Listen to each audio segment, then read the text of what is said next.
Powered by Rep Media in partnership with TSN, it is season 6 of the Gord and Dregs Hockey Podcast. It is presented by our title sponsor, Canadian Club Whiskey.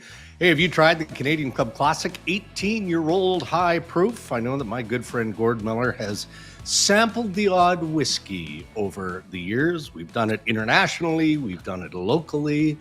I guess, first of all, Gord, I should introduce why you're joining us on the podcast. You're a friend of the podcast. But we've had to accommodate our good pal Ray Ferraro, deservedly so. Ray, Cammy, Reese, and Riley. I'm not sure if they're en route or they're in England right now. Do you know? Left yesterday. I think they left yesterday to go to. They're in Liverpool.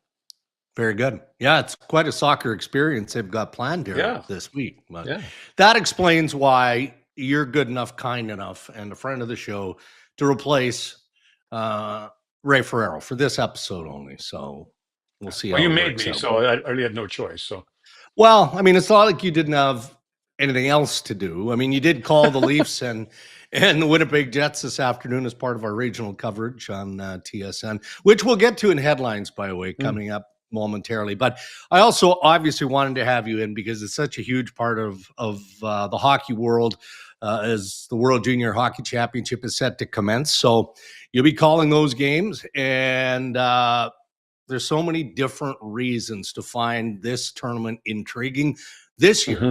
Every year there's lots of different storylines, but we'll dive deep into Team Canada coming up in our headlines as well. So headlines brought to you, Gord, by Tim Hortons. The Tim's NHL Hockey Challenge is back in the Tim Hortons app.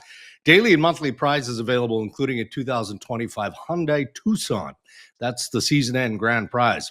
All you have to do is pick the players that you think are going to score by using the app every game day. It's easy, it's free, and it's fun to play. Also fun to have afternoon games in the National Hockey League as we cruise into a shorter Christmas season for not you. So fun, not so fun for the Rangers, but okay. Well, actually, we will talk Leafs and Jets momentarily, but because you mentioned the Rangers, why don't we start there? I mean, O-Dog, Cheryl, Duthie, and I are sitting on the desk doing panel duty for the Jets and the Maple Leafs, and O is like, what is going to happen here? I mean, Chris Drury is GM. He's trying. He's made some moves, but this just looks like a group of guys that doesn't really feel committed to getting it done in New York. They don't score. So if you look at the biggest difference between the Rangers last year when they won the President's Trophy and this year when they're out of the top, falling out of the top 8 in the Eastern Conference, it's goal scoring. Last year they were 7th in the league in goals for. This year they're 21st. And you look at individual guys, Panarin scored 49 last year. He's on pace for 37. Zibanejad scored 26. He's on pace for 14. Kreider scored 39. He's on pace for 28. Lafreniere scored 28, on pace for 21. Like everyone's, and their power plays circling the drain. Their power play was 3rd best in the league last year. It's 20th. They're just not scoring. Like Shesterkin hasn't been. I felt like Shesterkin papered over some of the cracks last year. Agreed. He's been okay this year. Like he's been good, but he hasn't been Vezina Shesterkin. And Adam Fox hasn't been Norris Adam Fox. And Panarin hasn't been Hart Trophy, caliber Artemi Panarin.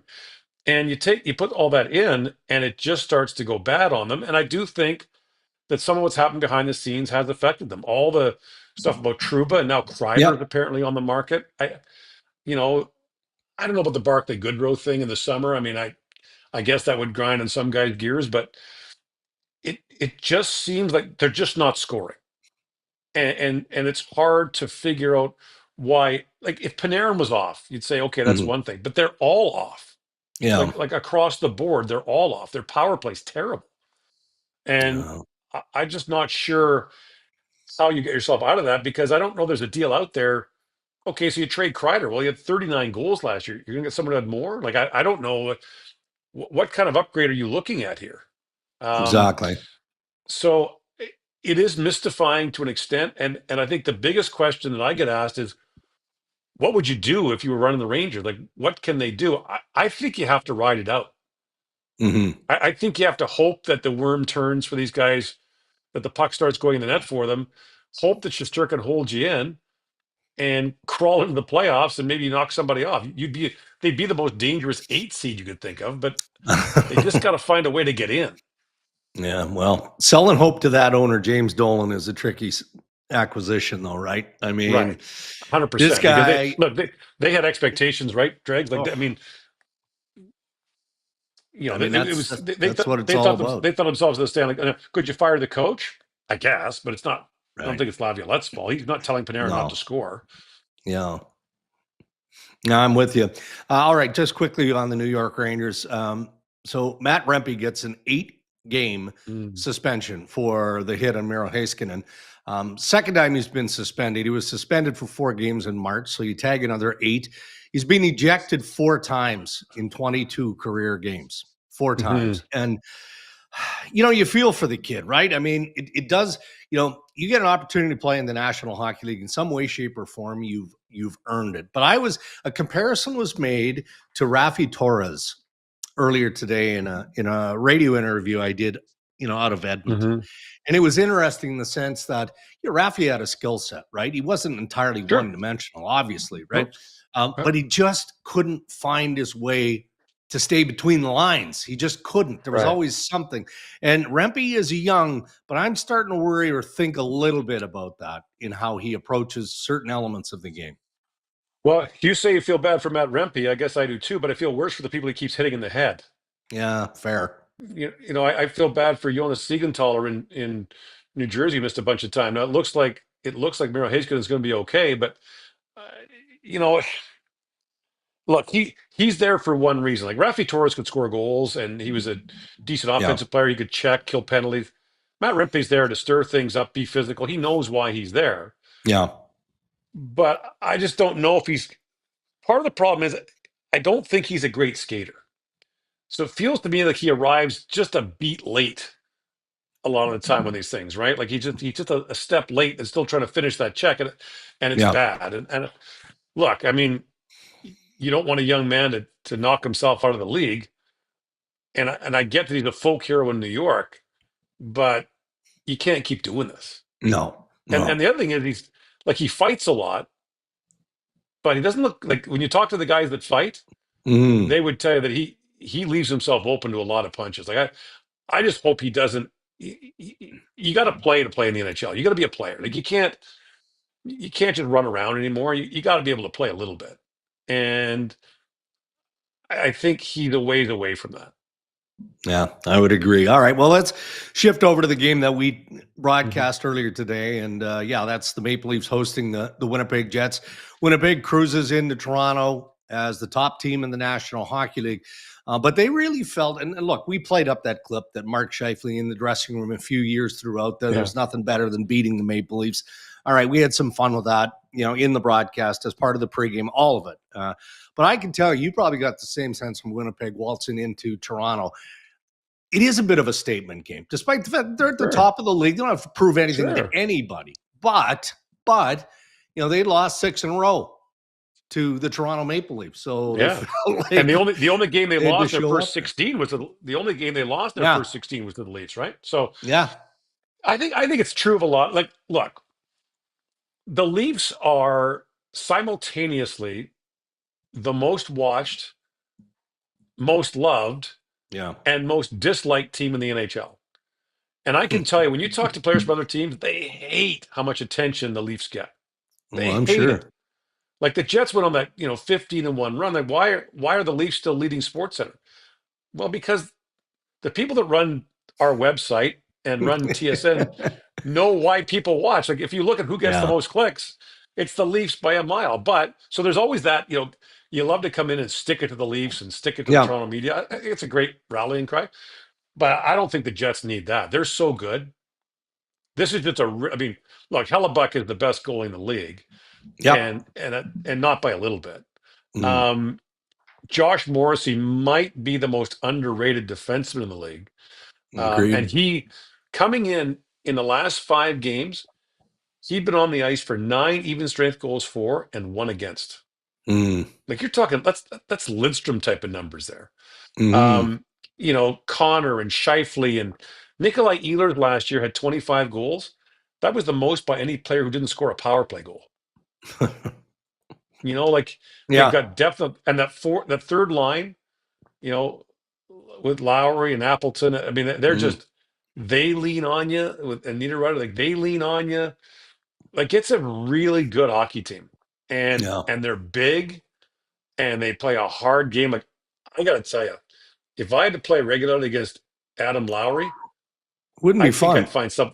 I think I'd find something else to do. Like it's it's hard. Like he's so big, and he plays such a heavy game. So they're really good. And I know you've done a lot of stuff on this, but getting Hellebuck and Scheifele to re-up Yeah. was such a turning point for that franchise, Hmm. right? Even before that, when they had to trade Trouba, when they had to trade Andrew Kopp, when they had to trade Pierre-Luc Dubois, they made deals. Like 6 of the players on the roster today are the products of those trades. Yeah. I mean, it's impressive work. So the evil quizmaster, Steve Dryden, fired one at us here today in the quiz. So I'm going to throw it right back at you here. And Okay. you talk about clickbait. This is clickbait. So the question was, who is going to go deeper in the Stanley Cup playoffs, Winnipeg or Toronto? All three of us took Winnipeg. Cheryl, Odog, and myself. And I just said, because when I look at the Western Conference now, historically we're like, ooh, the West is always tough and it's fast and it's Yeah. physical and it's all that. But I also see uncertainty. I'm watching the Dallas Stars struggle. Colorado isn't quite as deep as they once were. Still very, very good. I get that. Of course, you've got Vegas, but it feels to me anyway, when I look at each conference, that Winnipeg might have a slight edge in that department, because Toronto historically has had to go through the buzzsaw Florida Panthers, the Tampa Bay Lightning, or the Boston Bruins. and aside from Boston, that's still a formidable challenge. So here you go. Who's going deeper, Winnipeg or Toronto? So you and I have known the Quizmaster a long time. He hates equivocation, but I'm going to equivocate because he's not part of this show. I'm going to say, if the Leafs finish first in their division, if they win the Atlantic, Yeah. I'll take Toronto. Okay. Don't forget, no Stolars today, no Right. Chris Tanev, no Austin Matthews. Mhm. So you put, Stolars was number 2 in the league in save percentage. I think if they win the division, they can go deeper. Interesting. All right. Well, you better own it, because we are going to revisit this soundbite in Wait a 3, minute. 4, 6, 8 months, 5 years, 10 Can't years. wait. Yeah. I can't wait. All right. Well, here's another one for you on Oh, Tim God. Hortons headlines. So let's just assume injury is going to happen with the Four Nations face-off rosters, Mhm. right? And whatever, we'll zero in on Canada just because, again, bring it into the now. Zach Yeah. Hyman is doing what we're accustomed to seeing Zach Hyman do.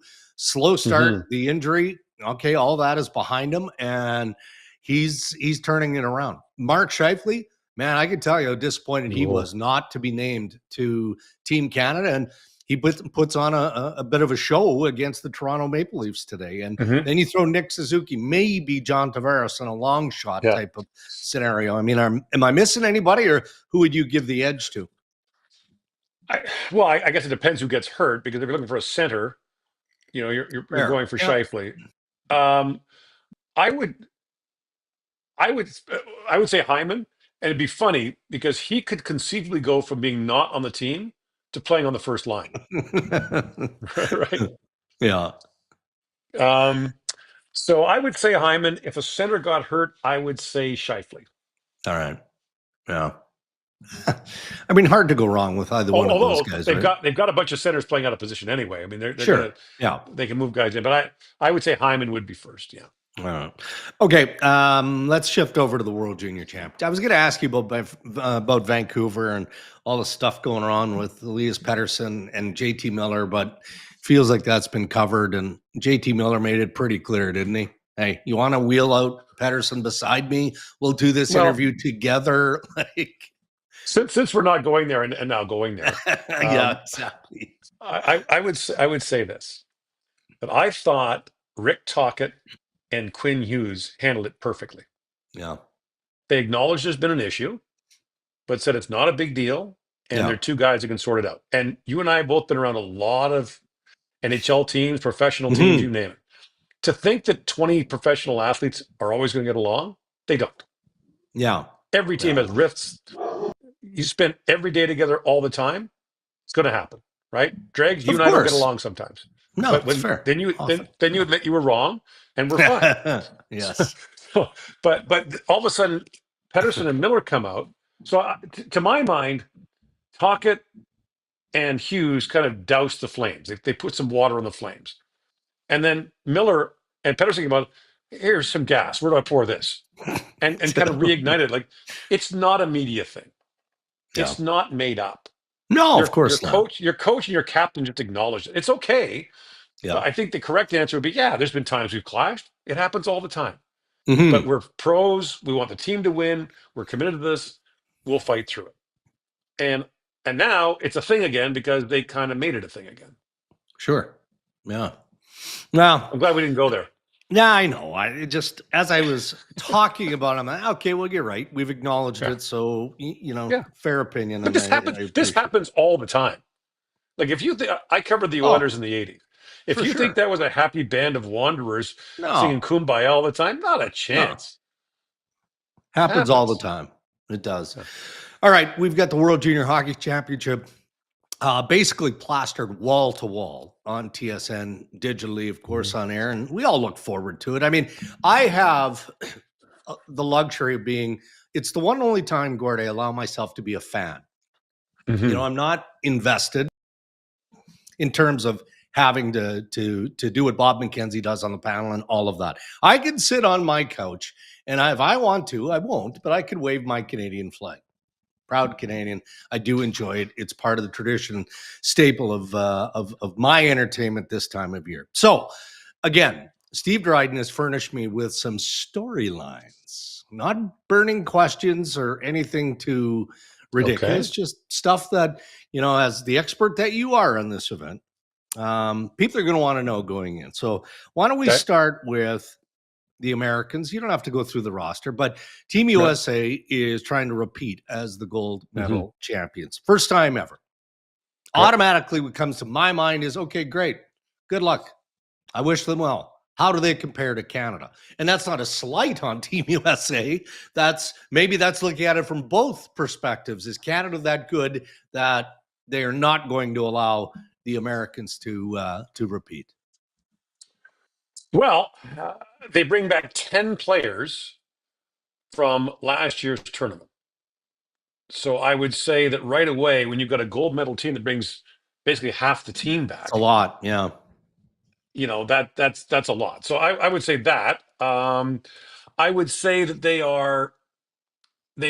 may have the best goalie in the tournament. They may have the best defenseman, and they'll have one of the best forwards. All right. Yeah. So right away, you're kind of saying, well, they got a pretty good chance. I mean, I would make them at worst the co-favorite with Canada Okay. because they're bringing back some serious firepower. Like Trey Augustine, he's unbelievable. Like, this is Yeah. his third World Junior. Mm-hmm. He's played in two under-18s, three World Juniors, and a World Championship for the U.S. He's 19. Like, he might win a Lifetime Achievement Award before he's 20. James Higgins is Yeah. is going to go top 3 or 4 in the draft. They bring back Ryan Leonard, Gabriel Perreault, who were top line players last year. Like, they've got lots of scoring. They're going to be really good, Mm. and I think they've got a real good chance to win back to back for the first time in their history. Do you think Canada sticks with that top line of Nadeau, Ritchie, I and I I, Easton I Cal? think they do. Yeah. I think they do. I mean, barring something, I mean, if they're really struggling, I could Yeah. see them changing up. I don't see that as. I think Canada won't have trouble scoring. I think they got a real good defense. What's interesting to me about Canada is how young they are. Mm-hmm. First time since 1991, TSN's first ever World Junior, that Canada's got 3 17-year-old players. Mm. That's astounding. It is. Yeah. Yeah. And they're all going to be contributors. Well, Yeah. I mean, we don't know about Ivan Kovic yet, the goaltender. We're not sure where he'll fit in, but for sure, I mean, Matthew Schaefer is going to be a top pair defenseman, and Gavin McKenna, Yeah. who's not eligible for the draft till 2026, is going to be a top end guy too. So they're not here to play, support roles. And the funny thing is, until Bedard, you didn't see guys who were 2 years away from the draft making a big impact at the World Junior. You're right. Yeah. Even underage guys. But back-to-back years, you had Bedard and Celebrini, who were both really, really good. And now Mhm. McKenna's following that. So I think the expectations for McKenna are so high. When he left for the camp, he had more points than any player in junior hockey. Not just the Western League, but more than anyone in junior hockey. Yeah. So I don't think that's fair, because traditionally, like if you take the long course of history, those guys have not been super productive. Even Sidney No. Crosby, the No. 16-year-old, was okay, but he wasn't dominant. McDavid in 2015, his draft year, Max Domi was the star of that team. Sam Reinhart, Right. right? Yeah. Yeah. So, but the expectation now is based on Bedard and Celebrini that he'll be that. He's Yeah. And terrific. Owen What a Sounds, player. Carter George is Yeah. undisputed starter. This kid's, I wouldn't say yeah. undisputed, but he's the guy. Certainly going in, they're giving him every chance to be the guy, Okay. for sure. Yeah. And he's been solid. Yep. Yeah. Pucks stick to him. That's a very technical term. It's a very technical goalie term, Dreg. Pucks stick Yes. to him. It's not a bad thing if you're a goaltender, by the way, right? Yeah. As opposed to hard to hit, which is terrible for a Yes, goalie. that is seldom good if you're a Yeah. goalie. Just a personal thought on the World Juniors. I mean, okay, so what did you say? 91, was that the first one on TSN? Is that what you said? This was 30. This is TSN's 35th, and Yeah. this is my 30th. Jeez. It's. I mean, I last year, Dreg, I called a goal by Jorian Donovan. Yeah, okay, I know where this His is dad, going. his dad Sean played in the first World Junior I did in '95. So I will say this: if it ever gets to the point where I call games involving grandchildren of players that I've done before, then I think it's time to retire. It's time to retire. All right. Well, we'll be watching. That's not going to happen anytime soon. Those are your headlines. Thank you to our good friends at Tim Hortons. Time to make tonight's picks. Oh, he is definitely a winner. Good thing it's easy and free to play. My streak is on the line here. Fingers crossed, because it all comes down to this. I just love getting the chance to win prizes every game day. The Tim's NHL Hockey Challenge is back. Play on game day. Time for Ask Ray and Dregs Anything, brought to you by Acon. We are going to drag Gord Miller on for a little bit longer here on the podcast.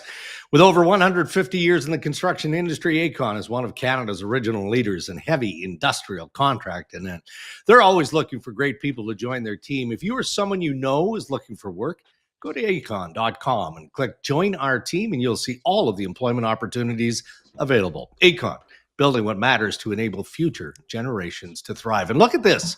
It's a full team TSN. It's full team TSN. Look at it. See, Gordon. Yeah. So you haven't done this segment before. You've certainly been on the podcast a number of times. I have not. This is much more high tech. Well, and it I find it a little unnerving because I hand over control to Ryan, who hosts the Ask Ray and Dregs. That would be difficult for you, yes. So buckle up, buddy.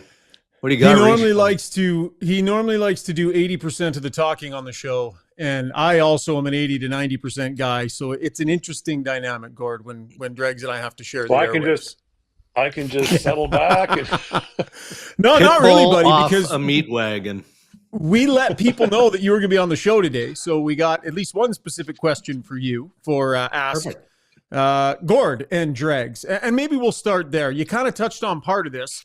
But this comes in from Sue in Cold Lake. She says, Gord, love the work you do on World Juniors every Christmas and all the events that you cover. Where does it rank in terms of your overall enjoyment? How much more difficult is it to prepare for than your regular NHL games? Merry Christmas to you and the whole family, TSN team, and thanks for working over the holidays so we can enjoy ours even more. Great question from Sue in Cold Lake. Lots to unpack there. So I would say this. If I was sitting here at home in Toronto and someone said, you got to go down right now and call the Leaf game, I could do it. It wouldn't be great. Like I wouldn't be super prepared for it, but I could do it. If someone said to me, go call a World Junior game right now, no chance. Because you wouldn't know any of the players. Right. And the thing is, the thing is that that's what makes it so exciting is that it's new people every year. Right? There's a little bit of turnover, but not much. So it's new players every year, and it keeps it fresh. Like I'm not saying people are tired of Tampa per se, but they've been around. They've been good for a long time, and that kind of thing. This is different every year, and it's also single elimination. So like when you get to those quarterfinal, semifinal, medal games, it's very different. So to answer Sue's question, I consider myself very fortunate because it's very rare to have an event so closely attached to your name. And I think that the nicest thing people say to me is that we are part of their holiday tradition. We're part of their family at the holidays. And I say we because it's our whole group. We're going to get together Christmas Day in Ottawa, and we're going to have a crew of like 85 people, working both groups who are mostly freelancers who choose to be there, who are some of the very best people in their field. And you guys know these people. Oh, yeah. Camera guys, audio, replays. They do the Grey Cup. They do the Stanley Cup final. They do the Olympics. They do all of these things, and they choose to be with us for the holidays. So that's the nicest thing that anyone says to me.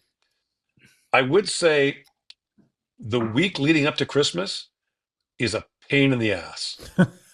And there's no other way to put it. Shopping, dinners, all that, right? No, getting the rosters ready. Everybody, hey, listen, it. Dregs, I've been on these World Junior events, and Gord, you may not know this. Everybody knows in the week leading up to the event, you got to give Gord his space because that's when he is in full-on concentration mode. Yeah. And so, yeah, I'm sorry for any toes I've stepped on over the years, but yeah, I mean, so the rosters come out Christmas night officially. So my Christmas night is after our team dinner, I'm up to the room and making sure all the names and numbers are correct and the heights and weights and what are they officially, and sometimes there's number changes. So I love that challenge. I think that the World Junior is a tremendous challenge, and I love it. And to be honest, if when I die many, many, many, many years from now, if the first line of my obituary says, he was the voice of the World Junior, I'm good with that. I think it's been a great. I consider myself very fortunate to do it, and the reaction that people have to it is just amazing. Like, honest to God, I don't think more than 10 days go by over the course of the year that someone doesn't talk to me about the World Junior. Like, honestly, like out for a walk in August. Hey, how's Canada looking? I don't know. It's August. Fine. Oh, yeah, buddy. But I'm very blessed to do it, and I really I'm very lucky with our group. We have a tremendous group that does it together, and I've had great analysts that I've worked with, and it's been a lot of fun. I look forward to it every year, but this week is the pain in the ass. Yeah, well, it is woven into the fabric, and you, my friend, are a massive part of that. Dregs, the one I'll bounce to you, just coming off of that. There's something about covering events involving Team Canada's. You've got lots of experience with this too, Dregs. The World Championship was one you really dug into a number of times. Gord, you've been part of that too. But Dregs, is it different for you covering Team Canada as a reporter that's supposed to call it down the middle and be unbiased? Yeah, it can be, but that's, again, I mentioned this earlier in the podcast, why I enjoy the World Juniors so much is I'm not covering it and I can watch it solely as a fan. I thought you were going in a different direction. I thought you were taking us back to 2010 and we were talking about my Olympic experience when I think it may not have been Gord, but it was somebody who's no longer at TSN. I was supposed to cover the actual medal round. And back then, you remember, we had to have tickets, right? I mean, I guess that's common ground in Olympic Games. My Olympic gold medal ticket had to be given away to a member of the executive. And I remember that. So the golden goal, sour. yeah, I saw it. I saw it on a highlight show. That's where I saw it. Anyway, yeah, so Um, I'm a little I- I'm a little jaded when it comes to international hockey. but at least you're over it. I think Yeah. I think what's interesting about international hockey is that there are players that it really brings the best out of, Yeah, especially sure. European guys. Like just it just to play for your country, especially for smaller countries. Like there's we've talked about this with Ray before that there are 3 different tournaments taking place at the World Junior Championship. Yeah, There's Canada, the US, Sweden, Finns, maybe, who would be gunning for the gold medal. I would say then you got the Czechs yeah, in a group that would be trying a medal. They'd be happy with a medal. Then you got teams trying to stay out of relegation. Well, you also have teams that want to get into the medal round, so that would be a win for them. And then you have teams that want to avoid relegation, which is a whole different thing. So sometimes when you see these teams like win the relegation game, and Canadians kind of look down their nose, even at a bronze medal. Think about, in '99, Slovakia winning a bronze medal in Winnipeg, and in 2015, the Slovaks winning a bronze in Toronto, yeah. and the enthusiasm they had, the excitement, and Canadians go, "Oh, Mhm. bronze medal, who cares?" Well, they care. Mhm. It's a big Yeah. deal to them. And a couple of years ago, I saw Latvia win a bronze medal at the World Championship in Finland. It was unbelievable. Like they declared a national holiday the next day. It was incredible. Yeah. So It was. that's one of the things I love about it. I worry that it becomes a referendum on your country. Like, look, we should not be staking our national pride on a bunch of teenage kids playing hockey. It's a game played with a rubber disc on ice. There's going to be bad bounces. There's going to be unpredictability. I've seen lots of good Canadian teams not win gold medals, and I've Yeah. seen not so good Canadian teams win gold medals. Mhm. But I just love what I love about the World Junior is NHL guys are this, right? They're just steady state. These guys are they're like this. Oh, yeah. Like it's when they score, it's Riding the the best thing wave. ever. Yeah, when they Riding the score, it's the wave. greatest thing that ever happened. When they give up a goal, it's the worst thing that ever happened. Like it's just like it just It goes is. back and forth, and you love Yeah. that, and their passion for it. And I would say the other thing, and they probably don't realize at the time. So think back 20 years to 2005, the greatest World Junior team we've ever seen, right? The '05 Canadian Junior team. 14 of those guys played in the NHL the next year. 5 years later, 7 of those guys played in the Olympics for Canada. Yeah. Like that team was stacked. Of the 22 players on that team, 6 had no measurable NHL career.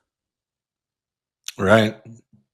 So out of the 22 guys, basically a quarter, or whatever you want to say, like had no measurable NHL career. So for them, that's probably the highlight of their career. Yeah. Oh, It for would be. sure. And now, Yeah. now every guy playing this tournament assumes he's going to have a long career in the NHL. Hopes he will. Mhm. Mm-hmm. Some won't. This will be Not a it. guarantee. This will be Yep, we've seen that. This will be the pinnacle of their hockey career. All right, next question, Dregs. I'm already predicting you're calling BS on this one, so I'm going to actually send you the original email just so you know I'm not making this was said. Hi guys, I love the podcast. I listen every week while walking my dog in Kamloops. My question to all of you is, as you develop relationships with players, managers, coaches, I'm sure you meet some people who you really like and others not so much.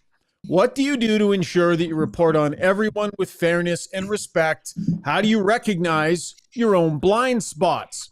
Keep up the great work.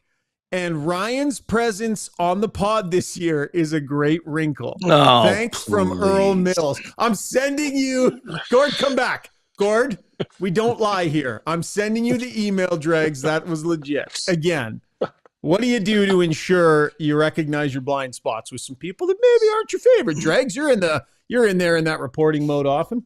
Yeah, no, and I mean it happens all the time, and I can assure you that whether it's coaches, managers, players, agents, all the people that we deal with, they don't all love me either, for a myriad of different Right. reasons. But I mean, you do have to handle it professionally, and where it gets a little bit greasier is certain times of the year.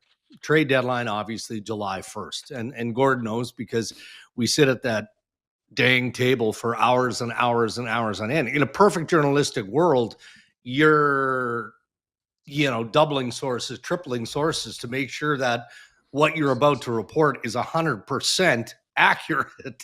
But there have been times where we go, we're hearing this, or don't be My surprised sense if, is, yeah. I think, And that causes some grief, obviously, for everybody involved, right? Including the players and the player agents. But I make the same comment every single year. It takes me 10, 11 months to repair the damage that I do to my list of contacts a month outside the trade deadline. That's just fact. So I have a different role. And mine is intriguing because when I ask for information, it's just for me. So Yeah. when I text a coach and say, who's playing tonight, Yeah. it's under the understanding that I won't tell anyone. right. And so I have to build that relationship of trust because I need that information for my broadcast. Right. So if I talk to the coach of the Canadian junior team any year about who he likes, who he doesn't like, it's under the understanding that I'm not going to repeat that verbatim, but just get a sense of what's happening. So what happens to me a lot, which is kind of funny, is that I'll go to rinks and I take bullets for what you guys say in the studio. Excuse me, right? So some guy goes on Sports Center and says that their penalty killing is garbage, and I'm like, then I gotta go see them next week. Oh, you think we're no good? I didn't say that. No. Yeah, I get that too. You know what, Ryan? I would answer that question by saying, when you watch our broadcast, does it sound like I'm leaning towards one way or the other? Does it sound like I like someone better than the other? I would say as a blanket statement, I want players to succeed. Mm-hmm. I hope players succeed. I hope they don't get hurt. I hope they have good years. I hope they get good contracts. I've known these guys a long time. A lot of them I've known since junior. But beyond that, I mean, they're I don't control who wins and loses. I don't have any. I would say, on a bit of a tangent here, I would say this. I did national games for a long time at TSN. I did national Yep. games for a long time at NBC, and now I do regional games. I know who I'm talking to. Mm-hmm. Like when I do a Leaf game, I know I'm talking to primarily a Leaf audience. When I do an Ottawa game, it's primarily an Ottawa audience. Sure. It can be jarring for fans. Like this happened a lot at NBC, where you had a slathering homer doing their home games, and then you come in and do it, and it's like, wait, he's not calling us the greatest thing since sliced bread. Well, you're there broadcasting for both markets and for a national audience. Yeah, Right. it's different. So there's always that conflict, right? But beyond, there's some guys I like, there's guys I don't like, but for the most part, the ones I don't like, I don't have to talk to. It's not a requirement. No, I fair. I just broadcast the game. Dregs, as for that story about the panel getting people in trouble, when Sean Avery signed in Dallas, Dave Parker and I get on a plane and we fly all the way to Colorado Springs for training camp I remember because we're going to do an interview with Sean Avery. He agrees to do it. We check with the PR staff. They're good to go. We get down there, and after practice, Sean Avery pokes his head out and he goes, "I'm not coming." And I go, "Sean, look, come on, man. Like, we flew all the way down here. You agreed to this." He goes, "No. Your panel's a bunch of a-holes." I go, "What are you talking about?" He goes, "Yeah, I'm not talking to you guys. Your panel's a bunch of a-holes." I said, "I'm not on the panel." He goes, "Doesn't matter." Refused to talk to us after we'd flown all the way down there because of something you Yahoo said on the panel, Dregs. I think it was John Tortorella. I think it was when Torts was on the panel at TSN and he ripped Sean Avery. Might have been. Think that's what it was. Well, I guess we can tell the story now, Dregs. Can we tell the Washington Montreal story now? Oh boy, the trade story, the UA trade. Yeah, I mean, I think we have. I mean, Bobby Mack and I joke about it every single year, but go ahead and quickly tell. Executive producer Ryan says yes. We're green light on this. Okay, so we're doing the trade deadline, and I knew George Gillette, the owner of the Canadians, really well. And George told me the day before that the Canadians were considering trading Cristobal UA to Washington for, I think it was 2 second-round picks. Yeah. because they were ready to hand the reins over to Carey Price. That was kind of the thing. He's like, "What do you think?" And I was like, because George didn't really know hockey very well. He's a great guy, by the way. I love George Gillette. Yeah. And so anyway, he texts me during the trade deadline, "We did it." And I said, "The UA deal?" And he goes, "Yeah." So I'm on with Dregs and Bobby Mack, and they come to us. And I'm like, and it sounds like the Montreal Canadiens have traded Cristobal UA to Washington. And Bobby Mack and Dregs are both leaning out of the shop. Yeah. They do not want to be associated with this in any so way good. when this thing blows up. And George McPhee called me. He's like, "I'm on the phone with Bob Gainey. What are you talking about? Like, we're doing the deal right now. Like, what are you doing?" And I was like, I can say George now. There But, you go. it was pretty funny. But I have had there are people I've had clashes with for various reasons. But it's funny because the better the player, the better they are with criticism. Like I remember one night, Scott Stevens in a playoff game spit out a pizza and the other team scored. And I said, that's rare to see Stevens do something like that. And the next day on the off day, I went to practice and he grabbed me like, "Hey, come here." And I was like, "Oh God, Scott Stevens is going to kill me." He said, "Don't ever do that again. If I make a mistake, just say I made a mistake. Don't treat me like a baby." Because he knew he'd done it. Like, Sidney Crosby doesn't care if you criticize him. Yeah. Like, yeah, that's fair. It's generally the ones that, I agree with you. Yeah, I mean, it's guys that are worried about their jobs. But I think we have to recognize, too, the immense pressure, right? There's immense pressure here. And I have respect for that. And I have respect for people that, look, getting to the NHL is hard. I have respect for players. I think they try their best. I think that, the coaches, the managers, it's easy to sit back from the outside and second guess everything, but that's the world we live in, right? We live in a world of lists, and I hate lists. Like I hate lists. and I know, and the Quizmaster loves them. Who are the top 10 players of this? Who are the like? You can't say they're all good. You can't equivocate. You have to say one's better than the other. And so, but yeah. By the way, Gord. Sorry to cut you off, but I might have texted your answer to the Quizmaster that Dregs asked you about the Jets and Leafs, and his response is, "Tell Gord to quit equivocating and get off the fence." So you didn't think he was part of the show, but sorry, bud. He is ever present. So the Quizmaster knows the good news is I don't give a rat's behind what the Quizmaster says, because I don't work with him. I broadcast the games on site. See, I do something he rarely does. I go to hockey games. Well, clearly you do care. Games. Clearly you care, because you were the one that said, "I know he doesn't like this." Getting agitated. Anyway. Yeah. So getting agitated. He is always ever present. Okay, guys, we're going to wrap up with this. Just a quick comment. Gord, one of our favorites on the show is a gentleman named Warhawk111. He is from Sweden, and every week he texts in, "Hello from Sweden." He does. Like he never fails. And so he sends in some Christmas wishes, says, "Hello from Sweden. Happy holidays to you guys and all the crew of the pod." Or like we say over here, God Jule. I probably said that wrong, but Gord, you would know how. God Jule. God Jule. All right. So right back at you, Warhawk111. We appreciate your dedication to the pod. And that was Ask Gord and Dregs Anything, brought to you by our good friends over at Acon. Guys, Merry Christmas. Great to see you. Gord, have a wonderful tournament, and look forward to talking to you soon. Thank you.